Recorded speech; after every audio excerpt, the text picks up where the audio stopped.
வணக்கம். நம்ம சேனலில் இன்றைக்கி ரொம்பவும் சூப்பரான ஒரு பாசிப்பயிறு சுண்டல் ரெசிபி பார்க்க போகிறோம். நார்மலாக எல்லோரும் பாசிப்பயிறு எப்பவும் போல் வைக்கிறாங்கன்னு நினைக்காதீங்க. இது வந்து கொஞ்சம் டிஃப்ரெண்ட்டாக நமக்கு கேஸ் ட்ரபிள் வராமல் தடுக்கிறதுக்காக 2 பூண்டெல்லாம் போட்டு நம்ம செய்ய போகிறோம். அதுக்கு முன்னாடி நம்ம சேனலை சப்ஸ்கிரைப் பண்ணலன்னா சப்ஸ்கிரைப் பண்ணிட்டு பார்க்க ஆரம்பிங்க. வாங்க இப்போ சுண்டல் எப்படி செய்கிறதுன்னு பார்க்கலாம்.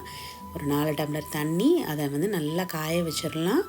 ஒரு பாத்திரத்தில் இப்போ ஒரு கப் அளவுக்கு பாசிப்பயிறு எடுத்து நல்லா கழுவி ஒரு மணி நேரம் ஊறினதுக்கு அப்புறமா தான் நான் ஆட் பண்ணியிருக்கேன். அது நல்லா ஒரு 10லேருந்து 15 நிமிஷம் நல்லா கொதிக்கட்டும். உப்பு சேர்க்காமல் கொதிக்க வச்சா தான் நமக்கு சீக்கிரம் வந்து வேகும். அதுக்குள்ளே நம்ம சாப்பரில் ஒரு 2 பல் பூண்டு, 2 பச்சை மிளகாய், காரமான பச்சை மிளகாய், கூடவே சின்ன வெங்காயமே ஆட் பண்ணி நல்லா ஃபைனாக சாப் பண்ணி எடுத்து வச்சுக்கலாம். அந்த பூண்டு, பச்சை மிளகாய் எல்லாமே குட்டியாக சாப் பண்ணிட்டோம்னா நமக்கு வந்து அந்த டேஸ்ட் வந்து பாசிப்பயிறு கிண்டும் போது ரொம்பவுமே சூப்பராக இருக்கும். நம்ம நார்மலாக வெறும் வெங்காயம் போட்டு தான் தாளிப்போம். ஆனால் இந்த மாதிரி தாளித்தோம்னா ரொம்பவுமே நல்லா டேஸ்ட் நல்லாயிருக்கும். பாருங்கள், பாசிப்பயிறு இப்போ முக்கால்வாசி வெந்துருச்சு. வெந்ததுக்கப்புறமா தான் நம்ம உப்பு ஆட் பண்ணணும்.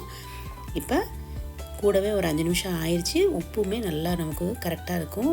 இப்போ பாசிப்பயிறு வெந்ததுக்கப்புறமா அதை வந்து நம்ம ஃபில்டர் பண்ணி எடுத்து வச்சுக்கலாம். அந்த தண்ணியுமே வந்து நம்ம வேஸ்ட் பண்ணாமல் ரசம் செய்யும்போது அந்த ரசத்தில் அந்த தண்ணியை ஆட் பண்ணி செஞ்சோன்னா ரசமே சூப்பராக இருக்கும். வாங்க இப்போ தாளிக்கிறதுக்கு 2 ஸ்பூன் எண்ணெய் விட்டுட்டு கடுகு, உளுந்து, கொஞ்சமாக சீரகம், நம்ம சாப் பண்ணி எடுத்து வச்சுருந்த அந்த வெங்காயம், பூண்டு அதையுமே சேர்த்துட்டு கூட 2 வத்தல், கருவேப்பிலை எல்லாத்தையும் போட்டு நல்லா பொன்னிறமாக வதக்கிடலாம். 2 நிமிஷம் கலர் சேஞ்ச் ஆனதுக்கப்புறமா இப்போ நம்ம கொஞ்சமாக சீரகத்தூள், மஞ்சத்தூள், பெருங்காயம் இது எல்லாமே நம்ம ஆட் பண்ணிட்டோம்னா நமக்கு கேஸ் ட்ரபிள் ஆகவே ஆகாது.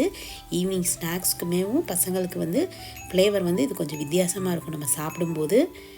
பாருங்கள், இப்போ நம்ம வேக வச்சு எடுத்து வச்சுருந்தேன் அந்த பாசிப்பயிறு ட்ரைன் பண்ணி எடுத்து வச்சுருந்ததையுமே இந்த சமயத்தில் நம்ம ஆட் பண்ணிவிட்டு நல்லா கிண்டி விட்டுறலாம்.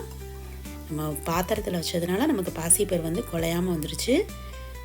நல்லா எல்லா பக்கமும் இந்த மாதிரி அந்த வெங்காயம் எல்லாமே கோட் ஆகிற மாதிரி லைட்டாக குலுக்கி விட்டுறலாம்.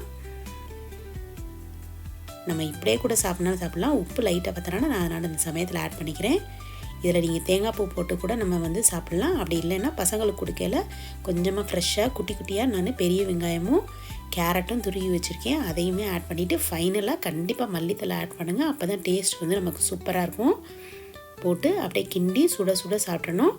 உருளைக்கிழங்கு இந்த மாதிரி பயறு ஐட்டங்கள் எல்லாமே நம்ம சூடாக சாப்பிட்டோம்னா நமக்கு கேஸ் ட்ரபிள் ஆகவே ஆகாது. அதுவும் பாசிப்பயிறு வந்து ரொம்பவுமே ஹெல்த்தியான ஒரு ரெசிபி.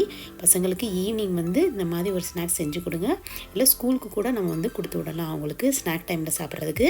நம்ம சேனலில் ஃபஸ்ட் டைம் பார்க்குறீங்கன்னா மறக்காமல் சப்ஸ்கிரைப் பண்ணிவிட்டு லைக் அண்ட் ஷேர் பண்ண மறந்துடாதீங்க. எப்படி வந்தது மறக்காமல் கமெண்ட் பண்ணுங்கள்.